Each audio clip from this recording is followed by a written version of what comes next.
everybody, welcome to a new video. We're back behind the wheel of the Mahindra Thar 5-door and we're still in Kochi. That's where the global unveil of the 5-door happened, and as you can see on the map here, we are doing a proper road trip, an old school proper road trip, testing the car about 1300 kilometers back to our headquarters in Pune.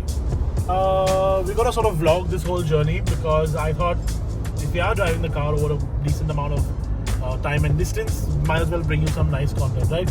So quick sort of vlog, we won't keep it too long, and I will give you a more raw impression of what the car feels like on the highway and on good and bad roads. And considering the fact that we're going to drive literally 24 hours non-stop, I think we'll give you a good impression of some of the more quirky things that the car has as well. So stay tuned. Yeah, welcome to our road trip vlog with the Thar 5-door, the Thar ROXX. GPS signal lost.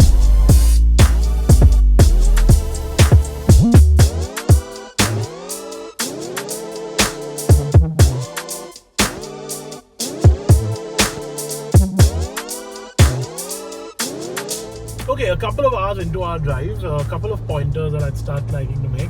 First of all, the lack of Apple CarPlay is really frustrating. It's really annoying because it means I can't listen to my music and have the map. So Jay, who's a dude at social media, basically all the crazy pictures and the crazy reels you see, he's the one who sort of records it. He's smiling behind the camera right now. We'll probably show him later in the vlog as well. His Android Auto is connected. I'm not very used to Android Auto, but at the end of the day, Google Maps is Google Maps, so it is what it is. A couple of pointers though. We're about 2 hours into the drive. Seats are really comfortable. Cool seats are just such a big difference. It just doesn't tire you out. One of the things we found out was the bonnet reflects light onto the sort of headliner here in this weird striped way, because there's a crease in the bonnet that's reflecting light up here. And the sun blinds, if you put them down, you basically can't see a thing because they literally cover half your windscreen. So they're pretty much absolutely useless. I mean, you could have them at a very shallow angle, but then it's anyways not blocking all of sun. For the passenger it's still better, but for the driver this is a problem. But they do clip off and they do extend on the side here, so that's nice because you do have a big window area on the side as well.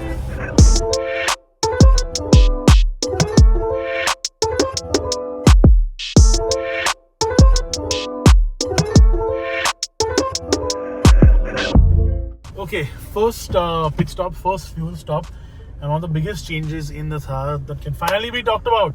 We have a little button that actually opens the fuel cap. I know in 2024 a feature that small is probably pointless to talk about, but the 3-door does not have that, so big addition. That's what a lot of people actually did complain about, so thank God they put it in. Okay, time to see how much fuel actually gets in, because it's like a decent sized tank and we're going to top it up and then we're going to do a little bit of fuel economy run. So let's see.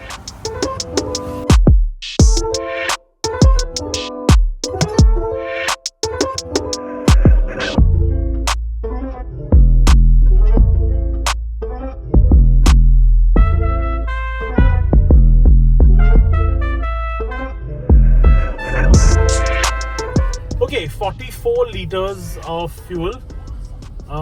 We are at 760 kilometers on the gauge cluster. I'm gonna figure out how to actually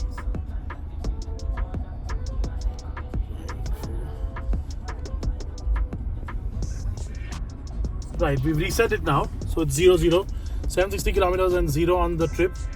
We're gonna see how far we can go till we sort of hit the reserve mark again, because we hit reserve mark last time around. So cool, let's see. I'm not gonna drive like I'm on a fuel economy run. I'm gonna drive normally, which means I'm gonna have a very heavy right foot. So chalo, let's see kitna deti hai.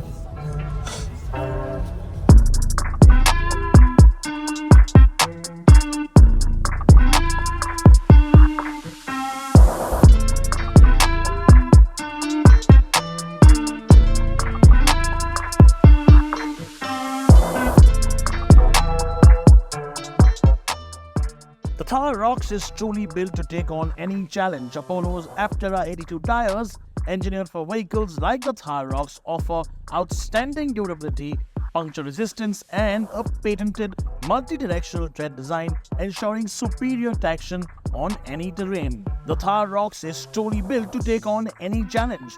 Apollo's Aptera 82 tires, engineered for vehicles like the Thar ROXX, offer outstanding durability, puncture resistance, and a patented multi-directional tread design, ensuring superior traction on any terrain. You know that we aren't seasoned vloggers. When we stopped for a breakfast at Sarvana Bhavan in Coimbatore, and we didn't take videos of us getting served hot steaming idlis and dosas. I mean, that just shows how tuned into the cars we are, and how we should have vlogged about the food part. But anyways, talking about Coimbatore, I can't come to Coimbatore and not visit probably the best car museum in the country today, the GD Museum. So we're going to have a quick detour on our way to Pune, and we're going to go visit them and have a quick look at the cars and show you some really cool stuff, because they have some really cool cars. So by the time you see this now, it'll be cut and we'll be at the museum. Okay, quick detour, and I really need to do this because I also haven't been to this new building that they've opened up, which is really cool looking, isn't it? Yeah, the GD Car Museum, the best car museum in the country, in my opinion. So let's have a look at a couple of cars, because they've got some very cool stuff. Okay, that definitely is one of my favorite cars, because you know how I'm obsessed with the Fiat, isn't it? I mean, I would love to have a Fiat 500 to sort of give company to my 1100s, and I would also love to have a Mini. They're so cool, and I mean, compared to what we have today, compared to what we have in terms of size today, look at the size difference in these. These are such small cars, but they still have so much space inside them.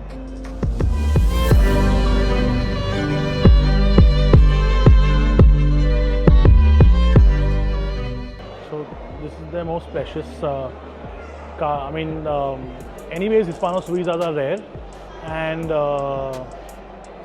this one is one of the best ones in the country. It's also very pretty, ex-royalty car as well. And just look at the mascot in the front. That's the really nice part.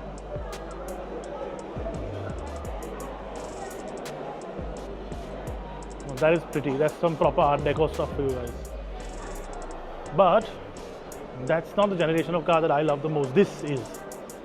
I've always wanted one of these. I mean, who hasn't wanted one of these growing up in the 80s and 90s?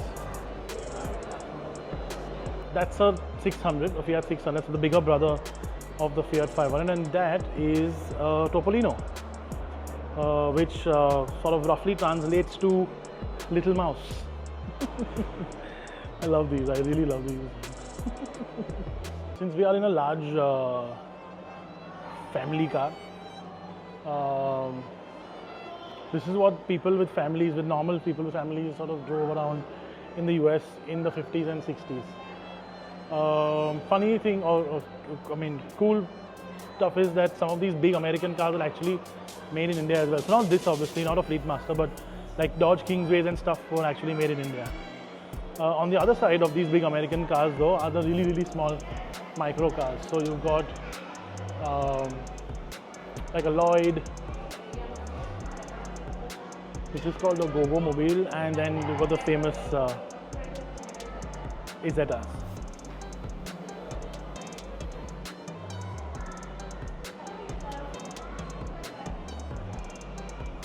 Famously on the Izetta, the door actually opens. So this is the door. I'm going to zoom out a little bit. Right, so this is the door and actually opens from there. You can open it like that, just like this. And then you got the Messerschmitt. In the Messerschmitt, they actually open the door from here. You open it and then the whole thing sort of folds up like a canopy, like a fighter jet canopy.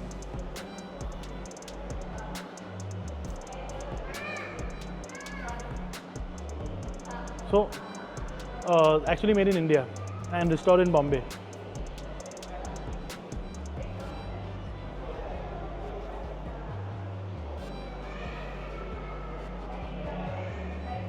And right next to a very small car are a couple of massive Rolls Royces. Oh look, a Morris 8, Morris E. So I have a, this is a 48, I have a 37 Morris, but of course older looking than this. So mine actually looks very similar to this.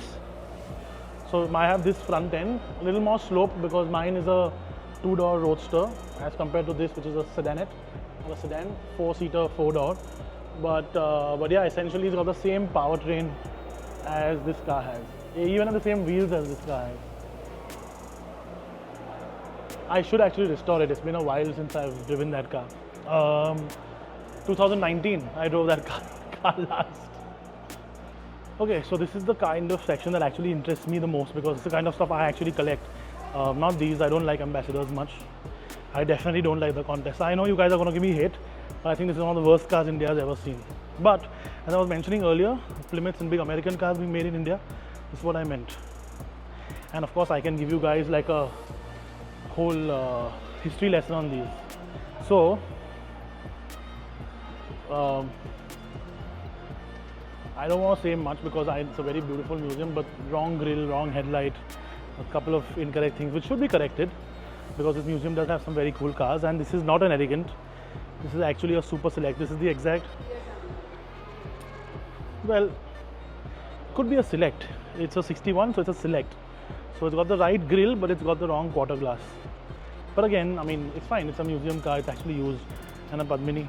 And then you've got a Peugeot 309, a Fiat Uno. It's the kind of stuff you don't see around, right? Because all these cars are dead. Like nobody has saved Peugeots and Fiat Unos and stuff. Standard 10, standard Super 10. Is it a Super 10? Yeah, it is a Super 10. This is a standard 10. Oh, this is a companion actually. It's a wagon. Nice little thing. Standard Herald. So it's a 2-door, and the roof actually it's on 6 bolts or 5 bolts, and the roof actually just comes off. You can actually just take the roof completely off and make it a convertible. This is something you don't see very often. This is a standard 2000, which is made on the Rover ST1. Bajaj's little private mobility thing. This is a Hunseat Tempo. So Hunseat actually is a German company, and then Indianized and sort of stuff was made here. Very, very popular in like central parts of India. At one point, now not so much. SS80, I think I've told you all I can on this. Gypsy, you know, so obviously. Lovely little Zen. 98, so still a carbureted car. Couple of Tata motor cars, Indica, Indigo, Arya, Nano. And then we come to Sipanis. Now this is again something that's not very commonly seen. That's a Badal, which is a little 3-wheeler thing, and this is a Dolphin. Now this was very unique because first, this is not metal, this is made of fiberglass, and second, this is rear wheel drive, it's not front wheel drive. So it's a very, very, very cool hatchback. I've never wanted one because I don't like the way they look, but they're very cool.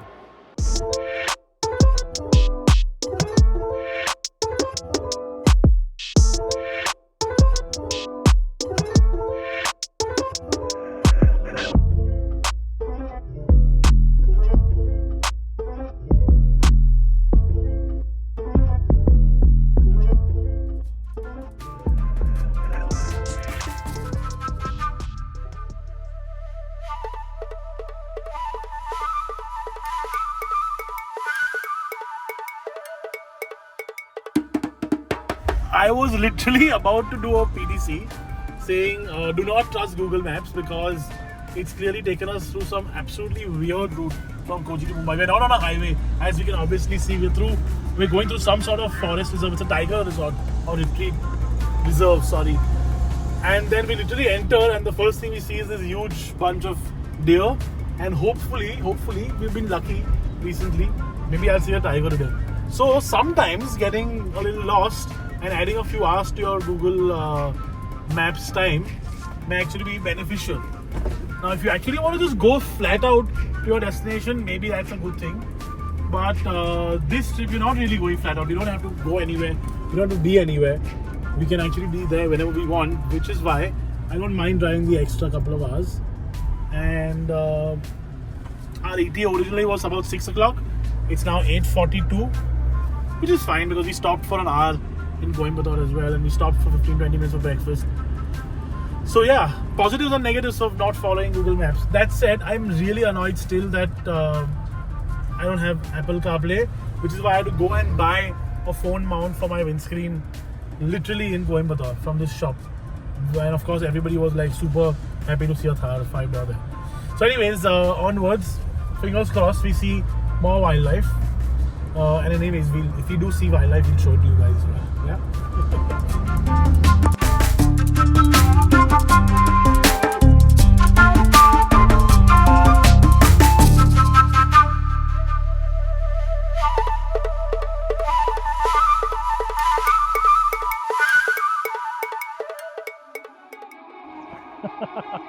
First of all, look at this view. We thought the deer was like good news because Google Maps led us astray.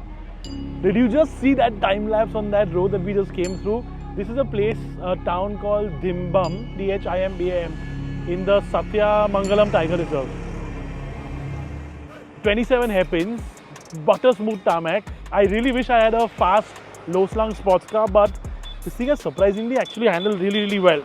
I thought there was like a lot of body roll in general, and there is, I mean, generally, but for what it did right now at decent speeds, even with the brakes slightly smelling now because I've been a little hard on it, it's been quite impressive. Anyways, we've got exactly 1010 kilometers left in our journey. So actually we've not done a lot of kilometers if you really go to see, but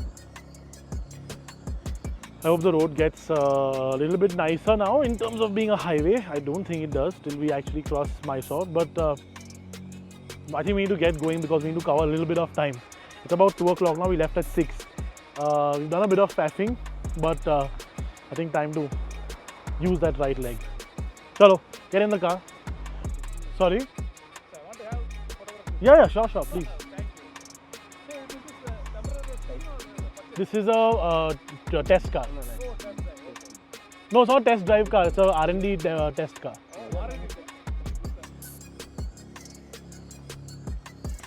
You already traveled? Like? Yeah, I left Kochi in the morning. And we got lost after Coimbatore. That's why we are here. Okay. I mean, I'm sure there's a faster way to go to Bombay from Kochi, but it's taken us through this. So. Okay. Oh, by the way,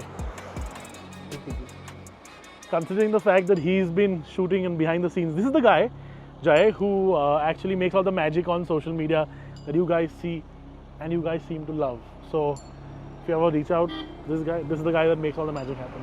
There we go. Camera back with him. I'm back in the driver's seat. Time to hit the road again.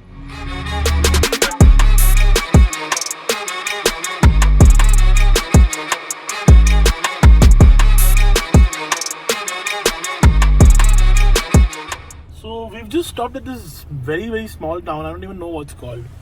To pick up like a little biscuit or chocolate or something.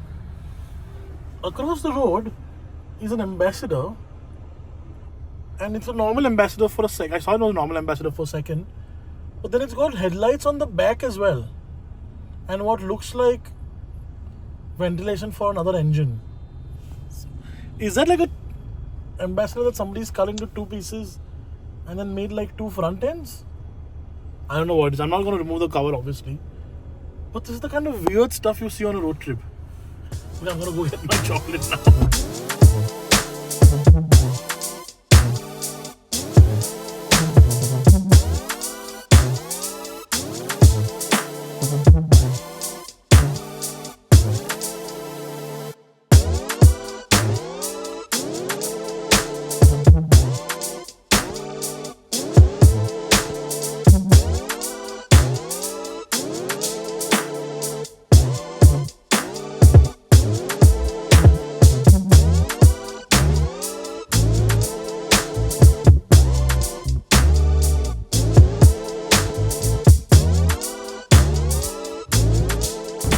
Okay, we finally found ourselves onto some roads that are from this decade, which means we've actually found ourselves on the Bangalore-Mysore expressway.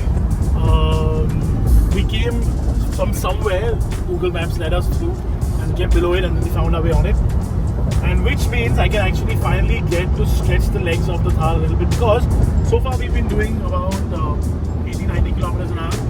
We can't show you what speed we're doing, we're going to blur it out, but for the sake of science, I can tell you that higher speed stability in this car is as good as the Scorpio.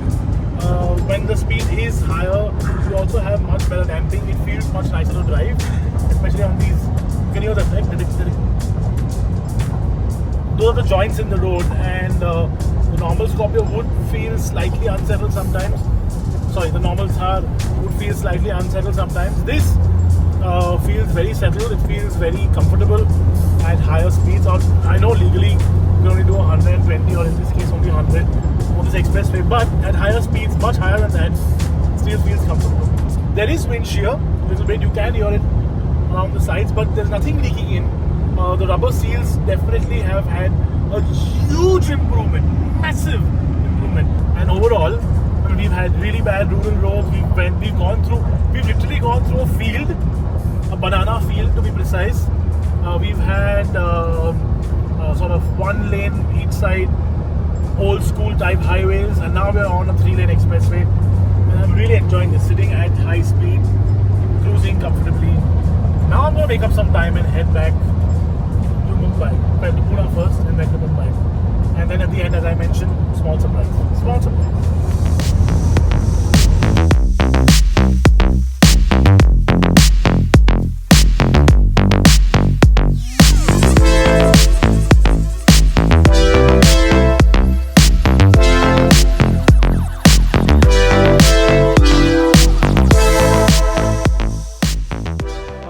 Okay, so update, we have crossed Bangalore. We are approaching Chitradurga, and that's probably where we're going to sort of call it a night today, the first day. 450 kilometers since we topped up the fuel 10 hours ago, an average speed of 45 kilometers an hour, which isn't bad considering the fact that we've been on some very, very narrow roads for most of those 10 hours. And she's given about just over 10 kilometers per liter, but we'll do a proper calculation once we actually go and fill up in a little bit. It's just gone to yellow, which means it's just gone on to reserve. So I think it's time to actually go and fill up.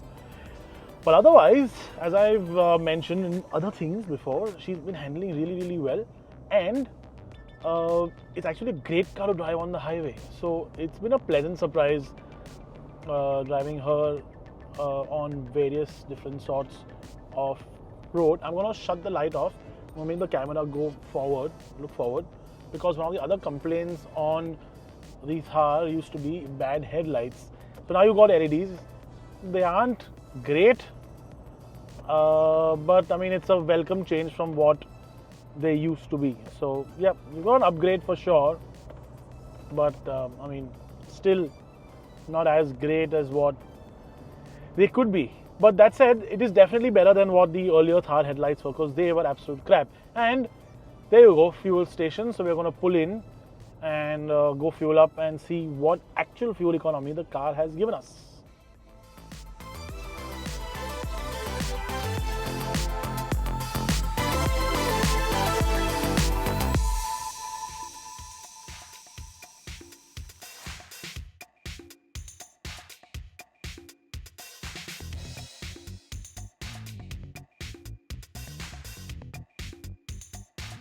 Okay, so as you can see, on the auto cutoff, 49.27 liters.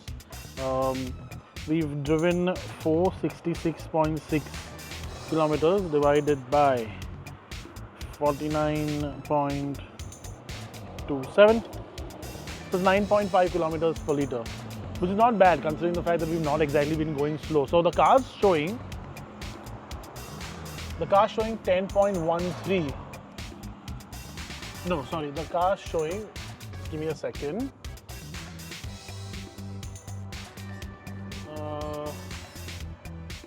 In fuel info. Yeah, the car's showing 10.6 kilometers per liter. What we actually got is 1 whole kilometer per liter less. Thank you.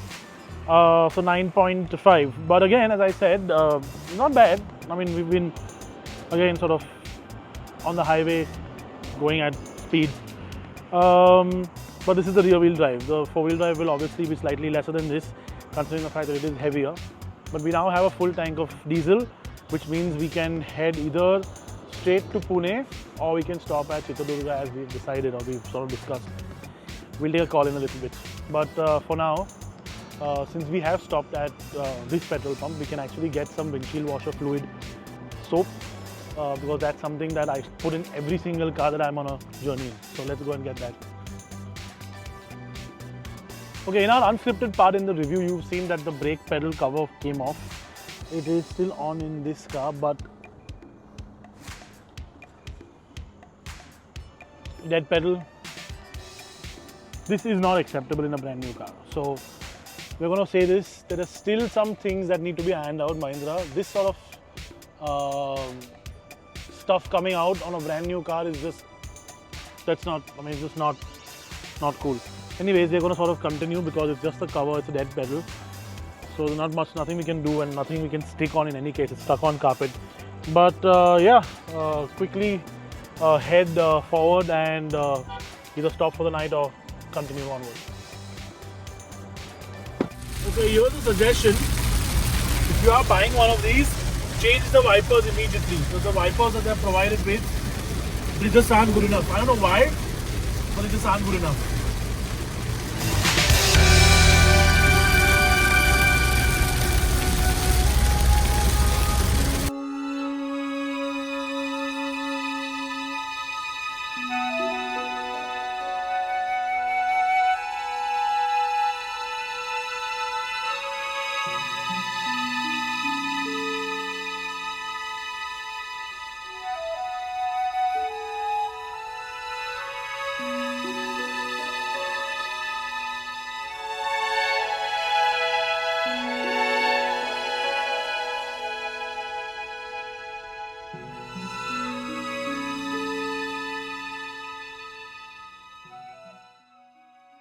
Okay, so we forgot to food vlog yesterday, and I'm told that in a vlog you must have food vlogs or food sections. So, I mean, we are in South India. How can we not have idlis and vadas? Of course, we stopped at a very local spot because it's kind of food I honestly love having when I'm on the road. But I also like having just plain, simple vegetarian stuff. Yep, yeah, that's fine.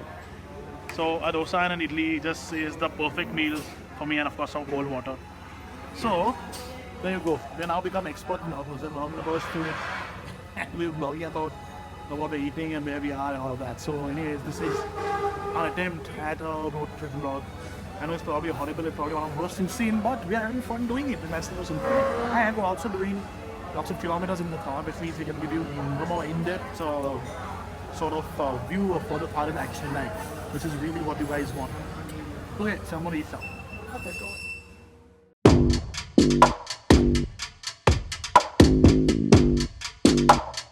Okay, day 2. We haven't taken many shots today and we've not talked much because I want to cover as much sort of distance as possible. We're at 907 on this, plus we've done about 200 and something more, so 1100. We've got about 368 kilometers to go to Pune, about 7 hours. Actually no, we got less, this is showing the wrong direction. So we've got just under 300 kilometers left to go to Pune. Third fuel stop. This time around I have gone a little bit sort of more sensible in my driving, which means I have adhered to the speed limit most of the time. Last time around we got 9.5 kilometers per liter. This time let's check how much we got. So 907.2 minus 466.6. So let's see how much diesel actually goes in.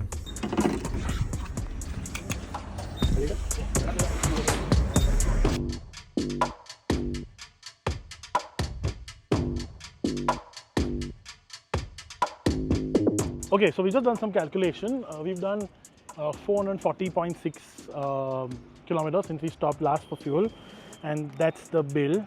Okay, we've put 32.449 liters of fuel.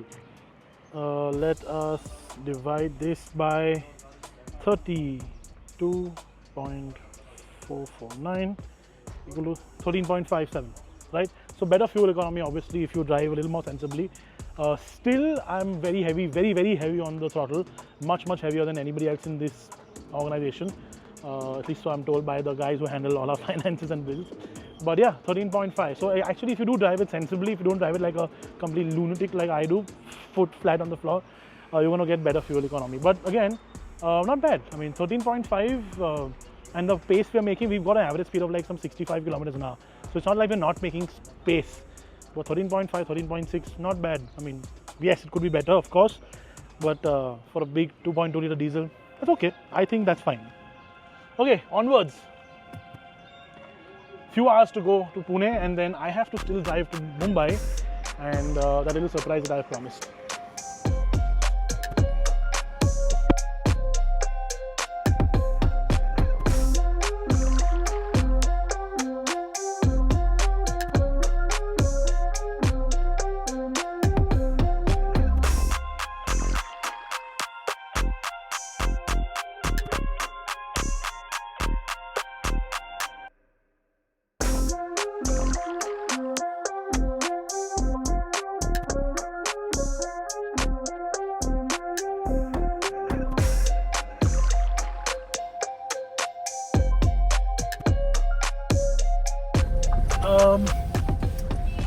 There is a big issue that we need to sort of talk about.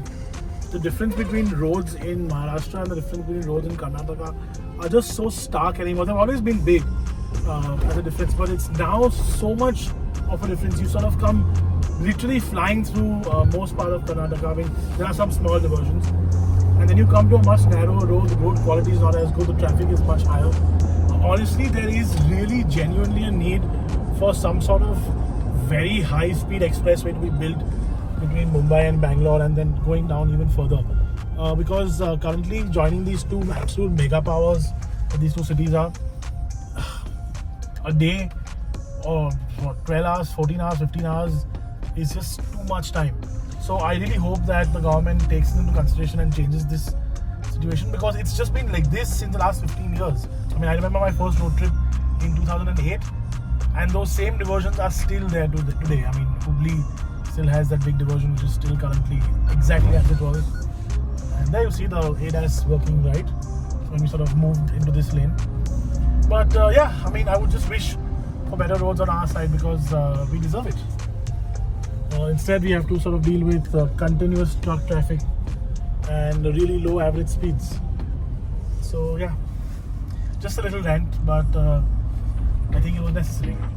225 kilometers, 4 hours and 26 minutes. It's just too much.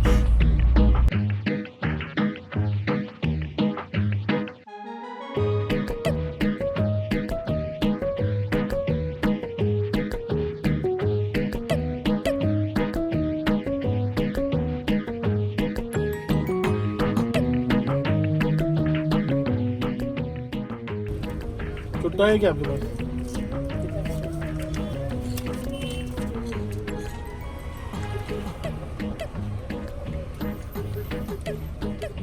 What are you having, Cyrus? I'm having a cucumber, which looks like a. Uncle. I just got called uncle by a cucumber salad. This is a phenomenal summer snack. Why? Because first of all, it's healthy, and secondly, it's like a little meal. There's water basically, and very yummy. It's very sweet. It's not messy. It doesn't do crumbs. So nice. I always try to get this when I'm driving. It's just easy to eat, yeah. Put it in your cubby hole and eat it.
this is insane, the amount of rain.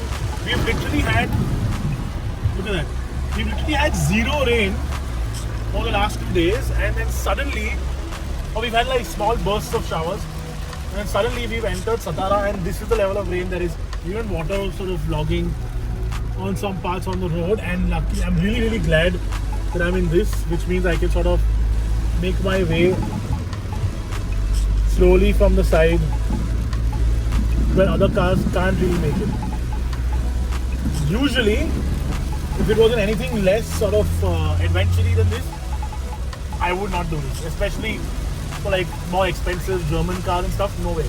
But in this, it's sort of supposed to take it, so we can actually make our way through. But look at the rain; it's crazy.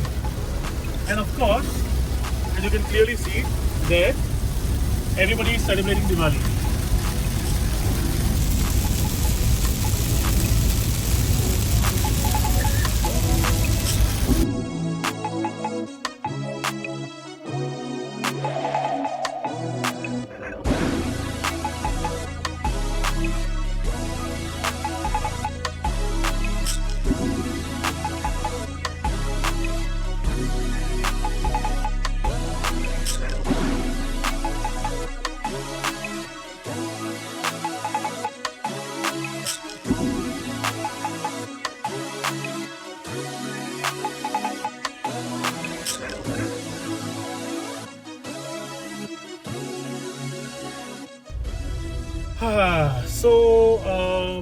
Yeah, we are back in traffic.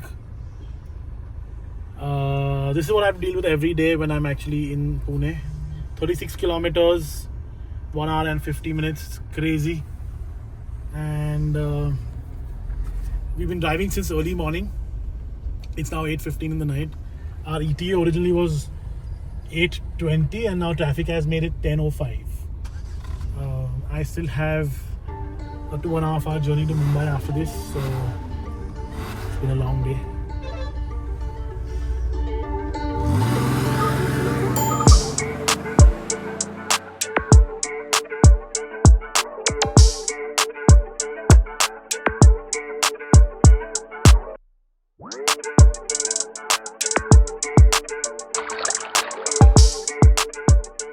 Okay, I think I found a hack to make the sort of shade on the panoramic sunroof open and close in one shot. What you have to do, you have to be super quick with it. No, it didn't work. That didn't work. There you go, see? That worked. So hard and super quick, and then it works. But if you do it normally, like it's supposed to, like a long press, it doesn't work then, which is very strange. And the buttons are not aligned properly. Look, we've promised that we'd give you like proper coverage, like actual genuine coverage of the car and actual issues that we face on the drive back. Let me see if this works again, okay? The thumb, it does work. Okay, so I was wrong in my first video. You don't really need to sort of keep the button pressed. If you do it in a little jerky situation or little jerky movement, it does actually work. But the other thing I want to talk about is in start-stop traffic like this, when you have the auto brake or the auto hold on the brake on, which is here, right next to the electronic handbrake, when you do sort of get on the throttle to make the car move, it just slightly jerks. It's not smooth, so it just leaves the brake with a little bit of a jhatka. So that's a little weird. In fact, I actually had it off after a point because I couldn't take the jerks, because it was just a little annoying. It was just a little jerky. So yeah, that's another little point that we found. Otherwise, she's holding up really well. No water leaking, not a single sort of foot put wrong anywhere. She's just been a very good companion on this road trip, and it's really comfortable in here after a while because the seats are really nice and ventilated, so that always helps.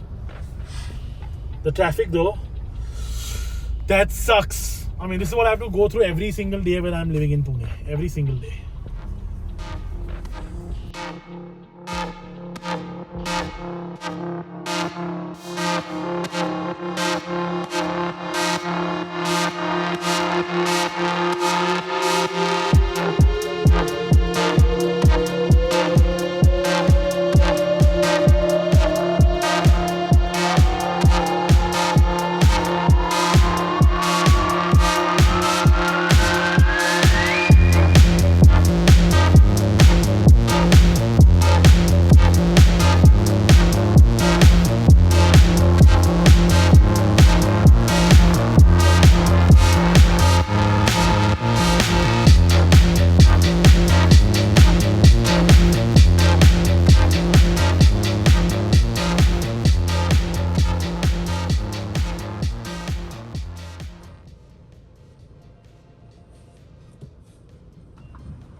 there you go then. That's the big ending that I really wanted to do. We started from Kochi almost 48 hours ago. It's now 2:30 in the morning and we finally made it home. Well, I finally made it home to Mumbai after dropping Jay off at our office in Pune.